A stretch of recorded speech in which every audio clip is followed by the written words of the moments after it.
And I'm going, now, it's are you sure? And he says, we've got binoculars on it. It's the craziest looking thing you've ever seen. It's about probably 2,000, 3,000 feet up, right over the top of the control tower. And I'm going, yeah, right. No longer than I say, yeah, right, that the tower calls me, and it lights up this tower. I hit the button, and I said, I put him on hold, and I hit the tower phone, and I said, yeah, what's going on? And it was my friend Bill. I won't tell his last name because he'll probably get in trouble. But he says, you won't believe this shit. We got a UFO right over the top of the base, and we're watching it. We got it on radar, everything. And I'm going, you're kidding me. And he says, no. He said, it's crazy. He said, it's about 4,000 feet straight up, and it's stationary. So I stepped outside, and our door went out the east, and the tower was to the west of me. So I walked around the front of the building, and I had some binoculars. And they were good binoculars. They were pretty powerful. And when you've got a powerful set of binoculars, it's hard to pinpoint something because it's hard. You got to kind of line it up. You have to look at it, and then you have to kind of look over the top and just get your general idea where it is. And I finally found it. And looking at it with the naked eye, it was just a red dot. But when you looked at it through binoculars, it looked like a school bus. And it had a whole bunch of windows. It probably had 20 windows, and each window was a different color. I mean, all different colors.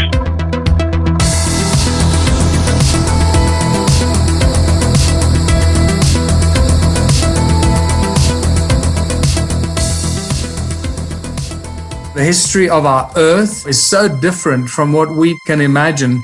Enjoy the journey. The Smithsonian, that if they found out about a large skeleton somewhere, was to go get it. I'm going to assume at least one person is right, because if one person's right, it busts the paradigm. It all goes back to the fallen cherub. And the problem with the modern day church, they have a very truncated view of the supernatural. This backdrop that's just pregnant with all kinds of meaning associated with this Mount Hermon event. Welcome to Blurry Creatures. And this guy defects from the kingdom. That's a big deal.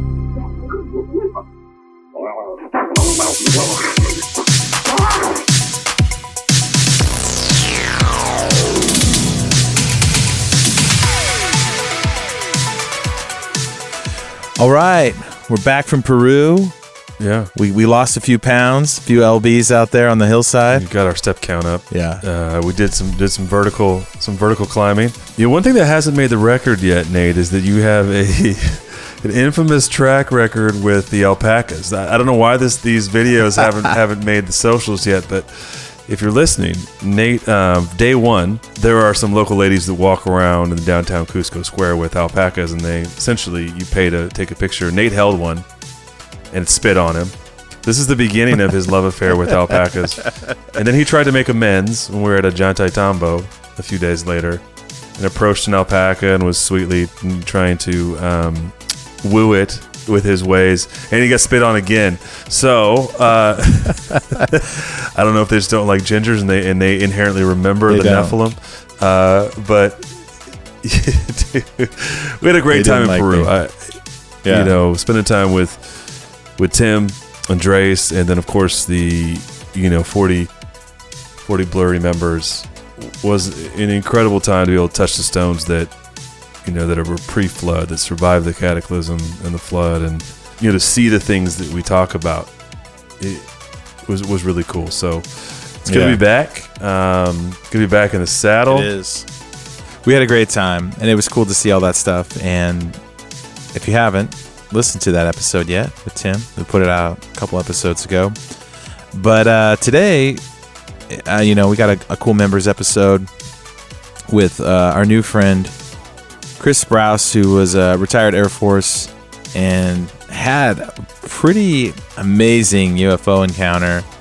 And also, there were Bigfoot on the base. I mean, lots of blurry stuff happened to them on this Air Force base.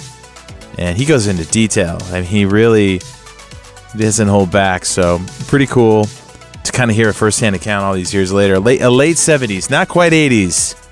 No, it was just blurry. Like pre-80s. But, you know, Chris was not allowed to talk about this for a long time. So these are stories now that he's able to talk about. They put a lid on, in his hotel, they put a lid on these encounters that after they happened, and was actually threatened with being sent to Leavenworth to the military prison if they spoke about these things. And so he gets to tell some really, really cool stories from being on base and having some very blurry encounters on one of our military bases here domestically in the United States. So very grateful for Chris and his time. It's super cool. I know his kids are fans of the show, and Chris is as well.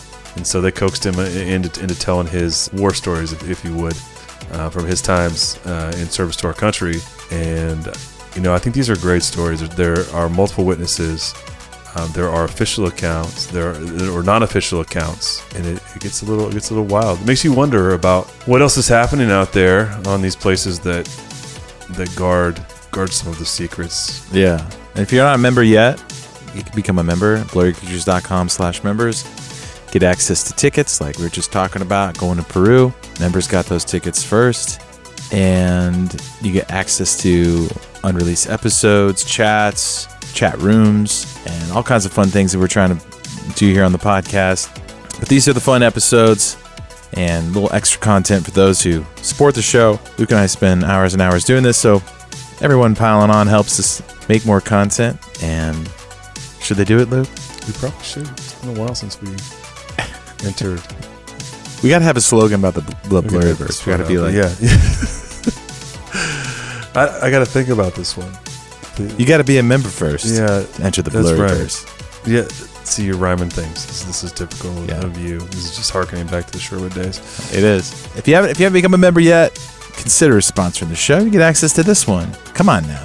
Yeah, this and a plethora of other exclusive contents, exclusive channels. Try to pack as much value into these things as we can, and you know, our memberships is the way we support the show and keep this train moving. So we're grateful for all the support and our members that we do have aboard. And come on in, the water's warm. And if you had some sort of blurry experience and you think it's blurry, send us an email, blurrycreaturespodcast@gmail.com. Thank you so much to all the members who sponsor the show.